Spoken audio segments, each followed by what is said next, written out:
నమస్తే, welcome to morning edition. నేను శివాని. బులెటిన్ల ముందుగా హెడ్లైన్స్ చూద్దాం. ఇరిగేషన్ పై నేడు అసెంబ్లీలో శ్వేతపత్రం, ఎమ్మెల్యేలకు దిశానిర్దేశం చేసిన సీఎం.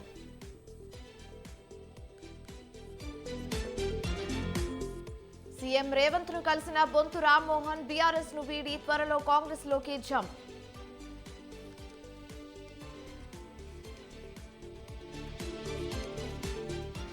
తెలంగాణలో బీజేపీ విజయ సంకల్ప యాత్ర ఈ నెల 21 నుంచి మార్చి 1 వరకు 5 బస్ యాత్రలు.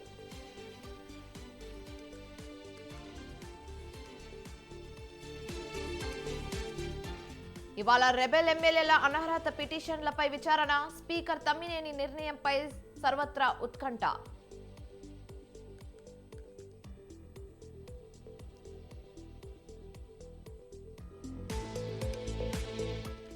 ఇవాళ 3 నియోజకవర్గాలలో లోకేష్ పర్యటన. నర్సన్నపేట, శ్రీకాకుళం, ఆముదాల వలసలో శంకరావం.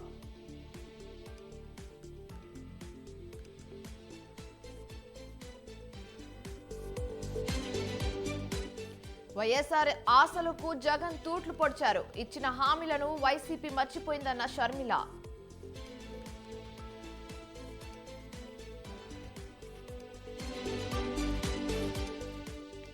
నేడు బీహార్ అసెంబ్లీలో బల పరీక్ష.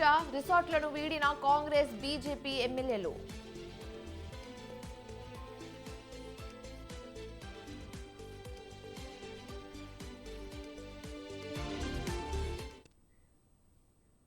తెలంగాణ ప్రాజెక్టులపై నేడు అసెంబ్లీలో శ్వేతపత్రం ప్రవేశపెట్టనుంది ప్రభుత్వం. ఇరిగేషన్ ప్రాజెక్టులు, వాటి సామర్థ్యం, నీటి లభ్యత, పెండింగ్ ప్రాజెక్టులపై తెలంగాణ ప్రభుత్వం స్పష్టత ఇవ్వనుంది. అయితే ప్రాజెక్టులను కేఆర్ఎంబీకి అప్పగించడంపై కొంతకాలంగా అధికార కాంగ్రెస్, ప్రతిపక్ష బీఆర్ఎస్ మధ్య మాటల యుద్ధం నడుస్తుంది. అయితే ఈ నేపథ్యంలో ప్రాజెక్టులపై వాస్తవాలు ప్రజలకు చెప్పేందుకు ప్రభుత్వం శ్వేతపత్రం ప్రవేశపెట్టనుందని నిర్ణయించుకుంది. అయితే నిన్న సీఎల్పీ సమావేశంలో ఎమ్మెల్యేలకు సీఎం రేవంత్ రెడ్డి, మంత్రి ఉత్తమ్ కుమార్ దిశానిర్దేశం చేశారు.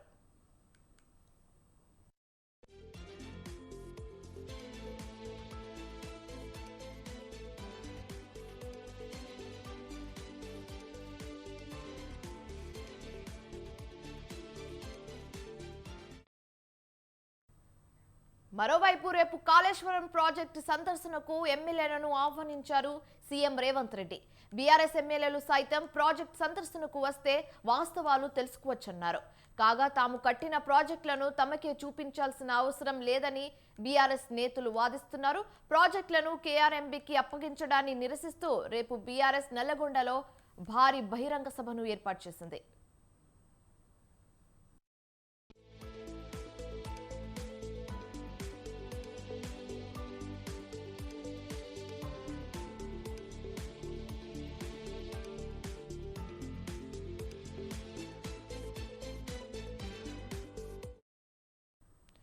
రైట్, ఇదే అంశం మీద పూర్తి సమాచారం మా ప్రతినిధి వేణు ఫోన్ ఇన్ ద్వారా అందిస్తారు. వేణు, చెప్పండి.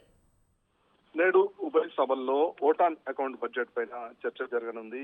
ముఖ్యంగా తెలంగాణ ఉభయ సభల్లో 2024-25 ఓటాన్ అకౌంట్ బడ్జెట్ పై ఈ రోజు ఇప్పటికే రాష్ట్ర ప్రభుత్వం బడ్జెట్ ప్రవేశపెట్టింది. ఇక దానిపై సంబంధించి ఈ రోజు రెవెన్యూ శాఖ మంత్రి, ఉప ముఖ్యమంత్రి బట్టి విక్రమార్క దీనికి సమాధానం ఉన్నారు. ముఖ్యంగా ఉదయం సంతాప తీర్మానాల అనంతరం శాసనసభలో పొగాకు ఉత్పత్తి, సరఫరా నియంత్రణ, ప్రకటనల నిషేధ చట్ట సవరణకు సంబంధించిన బిల్లును సీఎం రేవంత్ రెడ్డి ప్రవేశపెడతారు. ఇంకా దానంతరం 2023-24 అనుబంధ అంచనా వ్యయాలపై తీర్మానం డిప్యూటీ సీఎం బట్టి విక్రమార్క ప్రవేశపెట్టనున్నారు. ఇక తర్వాత 2024-25 ఓటాన్ అకౌంట్ బడ్జెట్ పై చర్చ జరగనుంది. అయితే మరోవైపు ఇప్పటికే ముఖ్యమంత్రి నీటిపారుదల శాఖపై ఒక శ్వేతపత్రం విడుదల చేస్తాం ఈ సమావేశాల్లో అని చెప్పడం జరిగింది. దానికి సంబంధించి కూడా ఈ రోజు బడ్జెట్ సమావేశాల్లోనే ఈ శ్వేతపత్రం ప్రవేశపెడతామని చెప్పి కూడా ముఖ్యమంత్రి ఇప్పటికే ప్రకటించారు. అయితే వాస్తవంగా ఏంటంటే ఈ రోజు ఉన్నటువంటి ఎజెండాలో మాత్రం ప్రధానంగా ఏదైతే ఓటాన్ అకౌంట్ బడ్జెట్ పై మాత్రమే చర్చ అనేది ఎజెండాలో పొందుపరచడం జరిగింది. ఇక దానికి సంబంధించి ప్రధానంగా ఉంది. అయితే ఈ ఎజెండాలో మాత్రం ప్రభుత్వ తీర్మానాలు అని కూడా పేర్కొంది. కానీ అందులో ఏముంటాయనే దానిపైన కూడా స్పష్టత ఇవ్వలేదు. దీనిపై కూడా కొద్దిగా సందిగ్ధత నెలకొని ఉంది.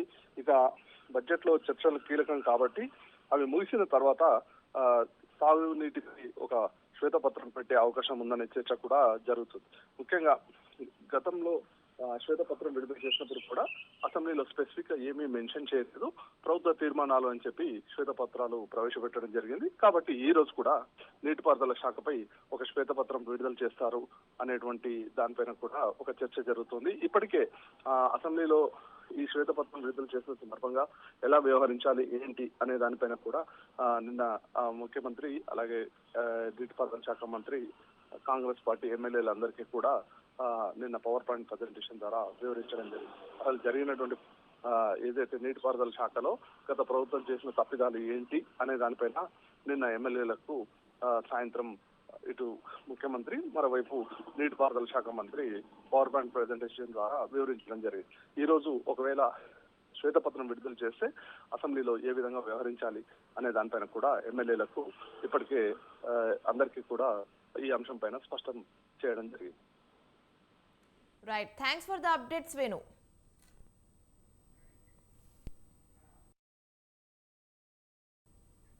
రెబెల్ ఎమ్మెల్యే అనర్హత పిటిషన్లపై స్పీకర్ తమ్మినేని ఇవాళ మరోసారి విచారణ చేపట్టనున్నారు.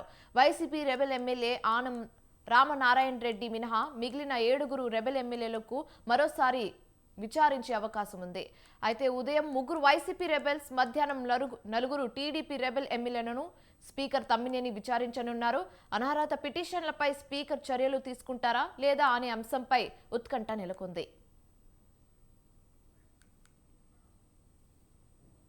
అయితే ఈ నెల 9న వైసీపీ రెబెల్ ఎమ్మెల్యేలు ఉండవల్లి శ్రీదేవి, మేకపాటి చంద్రశేఖర్ రెడ్డి, కోటంరెడ్డి శ్రీధర్ రెడ్డికి నోటీసులు జారీ చేశారు స్పీకర్. ఈ నెల 12వ తేదీన విచారణకు రావాల్సిందిగా 3 వైసీపీ రెబెల్స్ కు జారీ చేసిన నోటీసులో పేర్కొన్నారు. అయితే ఈ నెల 8వ తేదీన జరిగిన విచారణకు హాజరు కాని వైసీపీ రెబెల్ ఎమ్మెల్యేలకు మరో అవకాశం ఇచ్చారు. ఇవాళ అనర్హత పిటిషన్లపై మరోసారి విచారణ చేపట్టనున్నారు.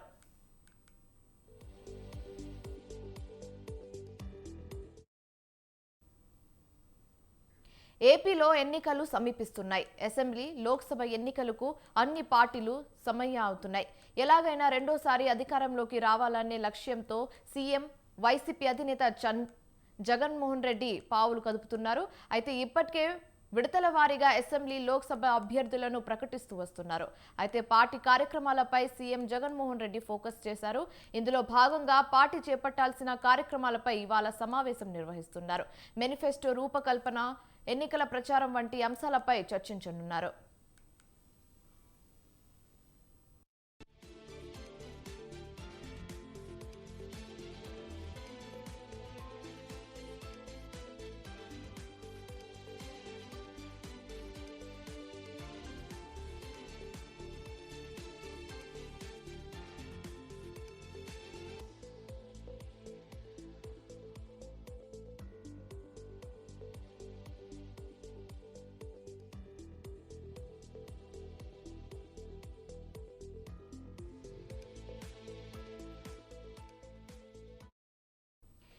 ఏపీలో ఎన్నికలు సమీపిస్తున్నాయి. అసెంబ్లీ, లోక్సభ ఎన్నికలకు అన్ని పార్టీలు రెడీ అవుతున్నాయి.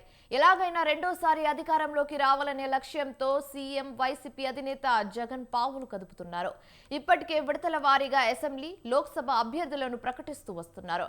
అయితే పార్టీ కార్యక్రమాలపై సీఎం జగన్ ఫోకస్ చేశారు. ఇందులో భాగంగా పార్టీ చేపట్టాల్సిన కార్యక్రమాలపై ఇవాళ సమావేశం నిర్వహిస్తారు. మేనిఫెస్టో రూపకల్పన, ఎన్నికల ప్రచారం వంటి అంశాలపై చర్చించనున్నారు. ఇక ఇదే అంశం మీద పూర్తి సమాచారం మా ప్రతినిధి రమేష్ ఫోన్ ద్వారా అందిస్తారు. రమేష్, చెప్పండి.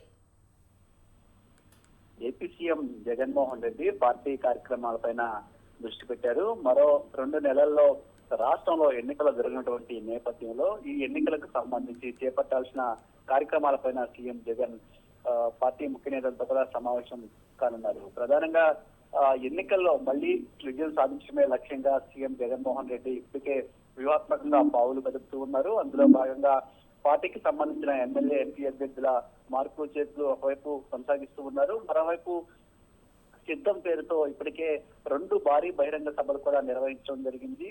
ఈ నెల 18వ తేదీన అనంతపురంలో సిద్ధం పేరుతో మరో భారీ బహిరంగ సభను నిర్వహించేందుకు కూడా ఏర్పాట్లు చేస్తున్నారు. అదే సమయంలో ఎన్నికలకు సంబంధించిన మేనిఫెస్టో రూపకల్పన పైన కూడా సీఎం జగన్మోహన్ రెడ్డి దృష్టి సారించారు. గత ఎన్నికలకు ముందు ఏదైతే నవరత్నాల పేరుతో మేనిఫెస్టోని ఇవ్వడం జరిగిందో ఆ మేనిఫెస్టోలోని 95% పైగా హామీలను ఇప్పటికే అమలు చేశామని వైఎస్ఆర్ కాంగ్రెస్ పార్టీ నేతలు చెప్తూ ఉన్నారు. మిగిలినటువంటి 1-2 అంశాలను కూడా త్వరలోనే కంప్లీట్ చేసే దిశగా ఇప్పటికే కార్యాచరణ చేపట్టామని చెప్పారు. అదే సమయంలో వచ్చే ఎన్నికలకు సంబంధించి మేనిఫెస్టో ఏ విధంగా ఉండాలి, మళ్ళీ వైసీపీ అధికారంలోకి వస్తే ఇప్పటి వరకు కొనసాగించినటువంటి సంక్షేమ కార్యక్రమాలతో పాటు కొత్తగా ఏ సంక్షేమ కార్యక్రమాలు చేపట్టబోతున్నామనే అంశానికి సంబంధించి కూడా మేనిఫెస్టోలో పొందుపరిచే దిశగా ఇప్పటికే చర్యలు అయితే చేపట్టడం జరిగింది. ఇది ఇలా ఉంటే పార్టీకి సంబంధించిన నేతలు కావచ్చు, కార్యకర్తలు కావచ్చు, ఈ 2 నెలల పాటు విస్తృతంగా ప్రజల్లోకి వెళ్ళడానికి తీసుకోవాల్సినటువంటి చర్యలపైన కూడా సీఎం జగన్మోహన్ రెడ్డి ఒక కార్యాచరణ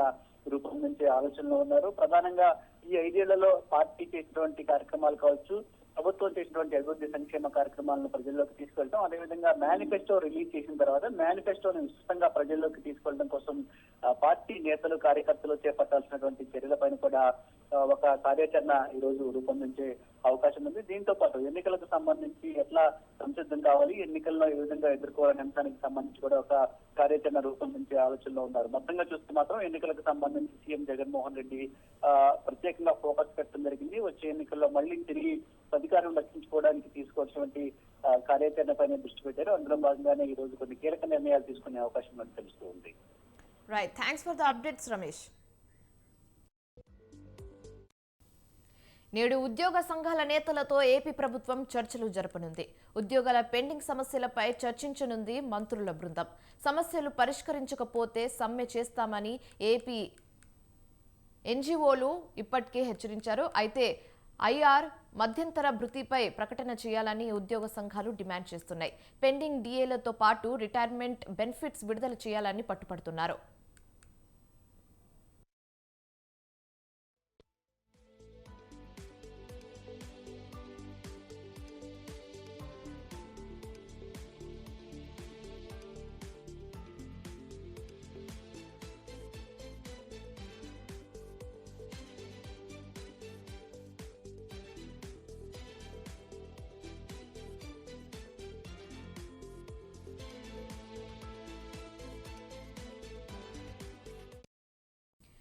ఇదే అంశం మీద పూర్తి సమాచారం మా ప్రతినిధి రమేష్ ఫోన్ ద్వారా అందిస్తారు. రమేష్, చెప్పండి. శివాని, ఈ రోజు ఏపీ ఉద్యోగ సంఘాలతో మంత్రుల బృందం సమావేశం కానుంది. సచివాలయంలో మధ్యాహ్నం 3:30కు ఈ సమావేశం జరగబోతుంది. ప్రధానంగా ఉద్యోగ సంఘాలు తమ సమస్యల పరిష్కారం కోసం గత కొద్ది రోజులుగా ఆందోళన కొనసాగిస్తూ ఉన్నారు. తమ సమస్యలు పరిష్కరించాలంటూ ప్రభుత్వం ముందు అనేక సార్లు డిమాండ్ పెట్టినప్పటికీ ప్రభుత్వం నుంచి సానుకూల స్పందన వ్యక్తం కావడం లేదు. ఈ నేపథ్యంలో ఏపీ ఎన్జీఓలు ఆందోళన బాట కూడా పట్టడం జరుగుతూ ఉంది. ఆందోళన కార్యక్రమాలకు సంబంధించి ఇప్పటికే కార్యాచరణ కూడా రూపొందించుకున్నారు. ఈ నేపథ్యంలోనే ఈ రోజు ఉద్యోగ సంఘాలతో మంత్రుల బృందం సమావేశం అవుతుంది. ఈ సమావేశంలో ప్రధానంగా ఉద్యోగులకు సంబంధించి ఐఆర్ కు సంబంధించి ఒక కీలక నిర్ణయం అయితే తీసుకునే అవకాశం ఉన్నట్టు తెలుస్తూ ఉంది. ఇప్పటికే పిఆర్సీ ప్రకటించాలని ఉద్యోగ సంఘాలు ప్రభుత్వాన్ని కోరుతూ ఉన్నారు. ప్రభుత్వం కూడా పిఆర్సీకి సంబంధించి ఒక కమిటీని ఏర్పాటు చేసింది. కానీ ఆ కమిటీ రిపోర్టు ఇంతవరకు రాలేదు. గత కేబినెట్ సమావేశంలోనే ఐఆర్కి సంబంధించి కానీ పిఆర్సీకి సంబంధించి కానీ ఒక నిర్ణయం ప్రభుత్వం తీసుకుంటున్నట్టు ఉద్యోగ సంఘాలు ఆసక్తిగా ఎదురు చూసినటువంటి పరిస్థితి కూడా ఉంది. కానీ రాష్ట్ర ప్రభుత్వం ఇంతవరకు ఆ దిశగా చర్యలు చేపట్టలేదు. దీంతో ఉద్యోగ సంఘాలు ఆందోళనకు సిద్ధమవుతున్నటువంటి నేపథ్యంలోనే వారి ఆందోళన దృష్టిలో ఉంచుకొని ఈ ఐఆర్కి సంబంధించి ఒక కీలక నిర్ణయం తీసుకునే దిశగా ప్రభుత్వం అయితే అడుగులు వేస్తుంది. అందులో భాగంగానే ఈ సమావేశాన్ని కూడా ఏర్పాటు చేయడం జరిగింది. అంతేకాకుండా ఉద్యోగ సంఘాలు డిఏలకు సంబంధించి అదేవిధంగా ప్రావిడెంట్ ఫండ్కి సంబంధించిన నిధులు కూడా విడుదల చేయాలంటూ చాలా రోజులుగా ప్రభుత్వాన్ని కోరుతూ ఉన్నారు. అయినప్పటికీ నిధులు ఇంతవరకు విడుదల చేసినటువంటి పరిస్థితి కూడా లేదు. ఈ నేపథ్యంలోనే ఈ అంశాలను కూడా ఇంత త్వరగా పరిష్కరించాలని ఉద్యోగ సంఘాలు కోరుతూ ఉన్నారు. దీంతో పాటు ఇంకా అనేక ఇతర సమస్యలు కూడా ఉన్నాయి. ఇతర అంశాలు కూడా గతంలోనే ప్రభుత్వం దృష్టికి తీసుకెళ్లడం జరిగింది. వాటిపై కూడా ఈ రోజు ఉద్యోగ సంఘాలు ప్రభుత్వం ముందు తమ డిమాండ్లను ఉంచే అవకాశం ఉన్నట్టు తెలుస్తోంది. ఎన్నికలు త్వరలో జరిగినటువంటి నేపథ్యంలో ఉద్యోగులు ప్రభుత్వానికి వ్యతిరేకంగా ఆందోళన చేస్తే అది కొంత ప్రభుత్వానికి ఇబ్బంది కలిగించే అంశం కాబట్టి వీళ్ళంతా వరకు వారి సమస్యలు పరిష్కరించే దిశగానే ప్రభుత్వం అయితే ఈ చర్చలు కొనసాగించే అవకాశం ఉన్నట్టు తెలుస్తుంది. ఇక ఉద్యోగ సంఘాల ప్రభుత్వం ముందు నుంచి అన్ని డిమాండ్లను నెరవేరుస్తుందా లేదా అనేది మాత్రం ఈ రోజు జరిగే సమావేశం తర్వాత ఒక క్లారిటీ వచ్చే అవకాశం ఉంది. మొత్తంగా ఉద్యోగ సంఘాల ఆందోళన దృష్టిలో ఉంచుకొని ప్రభుత్వం వార్తా చర్చలు జరిపేందుకు సానుకూలంగా స్పందించడం జరిగింది. Right, thanks for the updates Ramesh.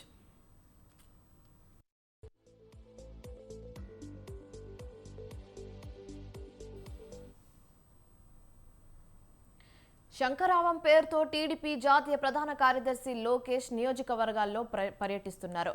ఇవాళ 3 నియోజకవర్గాల్లో లోకేష్ పర్యటించనున్నారు. నర్సన్నపేట, శ్రీకాకుళం, ఆముదాల వలసలో శంకరావం సభల్లో ఆయన పాల్గొంటారు. అయితే రానున్న ఎన్నికలే లక్ష్యంగా ఆయన ప్రజలతో మమేకమవుతున్నారు. నిన్న శ్రీకాకుళం జిల్లాలో ఇచ్చాపురం, పలాస, టెక్కిలి నియోజకవర్గాలలో సభలు నిర్వహించారు. అయితే ఈ సందర్భంగా జగన్ ప్రభుత్వ పాలనపై విరుచుకుపడ్డారు. టీడీపీ జనసేన ప్రభుత్వం ఏర్పడితే ఏటా డిఎస్సి నిర్వహిస్తామని లోకేష్ ప్రకటించారు.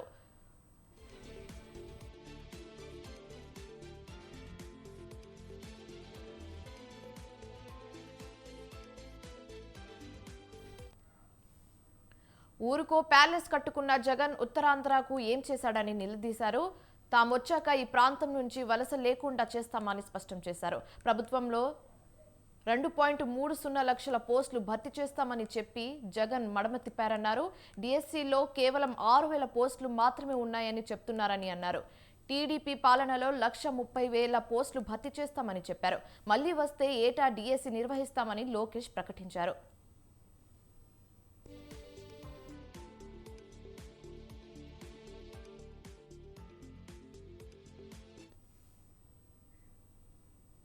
తెలంగాణ ప్రభుత్వం ప్రవేశపెట్టిన బడ్జెట్ మూసిపూసిన మారేడు కాయలా ఉందన్నారు ఎంపీ ఆర్ కృష్ణయ్య. 2,75,000 కోట్ల బడ్జెట్లో బీసీలకు 80,000 కోట్ల రూపాయలు కేటాయించడం ఎంతవరకు సమంజసమని ప్రశ్నించారు. బీసీల బడ్జెట్ను 20,000 కోట్ల రూపాయలకు పెంచాలని డిమాండ్ చేశారు. బీసీ బంధు ప్రవేశపెట్టి ప్రతి కుటుంబానికి 10 లక్షల రూపాయలు ఇవ్వాలని విజ్ఞప్తి చేశారు కృష్ణయ్య.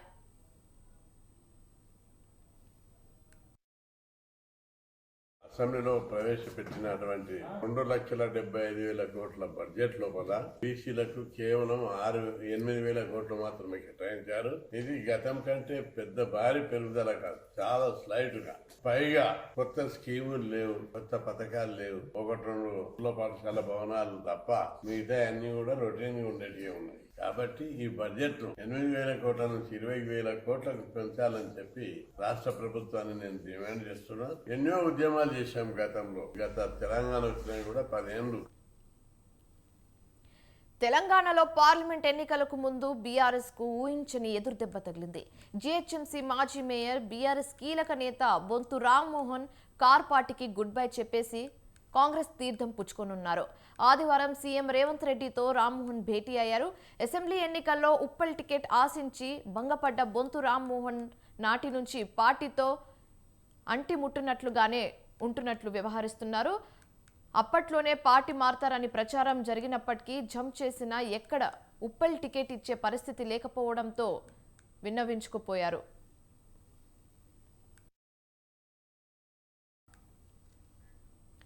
పార్లమెంట్ ఎన్నికలు దగ్గర పడుతూ ఉండడంతో మల్కజ్గిరి ఎంపీగా పోటీ చేయడానికి బొంతు సిద్ధంగా ఉన్నారు. కాంగ్రెస్ లో కూడా ఈ నియోజకవర్గానికి గట్టి పోటీనే ఉంది. అయితే బీఆర్ఎస్ లో మల్కజ్గిరి టికెట్ కోసం మాజీ మంత్రి ఎమ్మెల్యే మల్లారెడ్డి కర్చీఫ్ వేసుకుని కూర్చున్నారు. తన కుమారుడి పోటీ చేయించాలని ప్లాన్ లో ఉన్నారు. దీంతో టికెట్ అడిగినా ఇచ్చే పరిస్థితి లేదని, అటు ఎమ్మెల్యే ఇటు ఎంపీ టికెట్ లేకపోవడంతో తీవ్ర అసంతృప్తికి లోనైన రామ్మోహన్ ఇక పార్టీలో ఉండి ఫలితం లేదని కాంగ్రెస్ లో చేరాలని అనుచరులతో చర్చించి నిర్ణయించుకున్నారు. అయితే ఈ క్రమంలోనే సీఎం రేవంత్ రెడ్డితో భేటీ అయ్యారు. రానున్న జీహెచ్ఎంసీ ఎన్నికల్లో ఎట్టి పరిస్థితుల్లోనూ కాంగ్రెస్ జెండా ఎగురవేయాలని అధిష్టానం సన్నాహాలు చేస్తుంది. ఇందులో భాగంగానే సిటీకి చెందిన బీఆర్ఎస్ ముఖ్య నేతలు, కార్పొరేటర్లను తమ వైపు తిప్పుకునేందుకు ప్రయత్నాలు చేస్తుంది.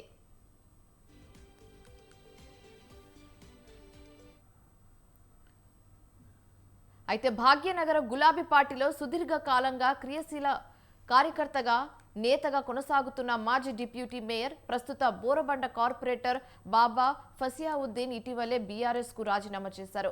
కాంగ్రెస్ తెలంగాణ ఇన్ఛార్జ్ దీపాదాస్ మున్షి ఆధ్వర్యంలో ఆ పార్టీలో చేరారు.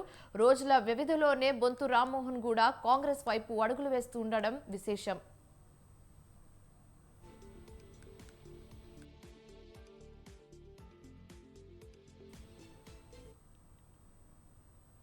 అండర్-19 వరల్డ్ కప్ లో భారత్ ఓటమి పాలైంది. భారత్ ఆస్ట్రేలియా జట్ల మధ్య దక్షిణాఫ్రికాలోని బెనోలీలో జరిగిన under-19 world cup final match లో ఆస్ట్రేలియా విజయం సాధించింది. మ్యాచ్ లో టాస్ గెలిచిన ఆస్ట్రేలియా మొదట బ్యాటింగ్ చేపట్టింది. అయితే భారత్ బౌలర్ ఆసిఫ్ బ్యాట్స్మెన్ ను సమర్థంగా కట్టి చేశారు. నిర్ణీత 50 ఓవర్లలో ఆసీస్ జట్టు 7 వికెట్లకు 253 పరుగులు చేసింది.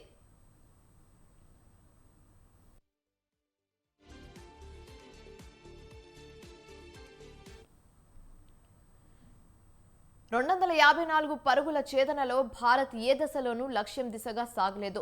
3వ ఓవర్లోనే ఓపెనర్ హర్నిష్ కుల్కర్ని వికెట్ కోల్పోయిన భారత్ వరుసగా ముషీర్ ఖాన్, ఆదర్శ్ సింగ్ వికెట్లను కోల్పోయింది. సెమీస్లో అద్భుత పోరాటంతో ఆకట్టుకున్న కెప్టెన్ ఉదేశ్ 8, సచిన్ దాస్ 9 పరుగులకే ఫైనల్లో తేలిపోయారు. మొత్తంగా 174 పరుగులకు ఆల్అౌట్ అయింది.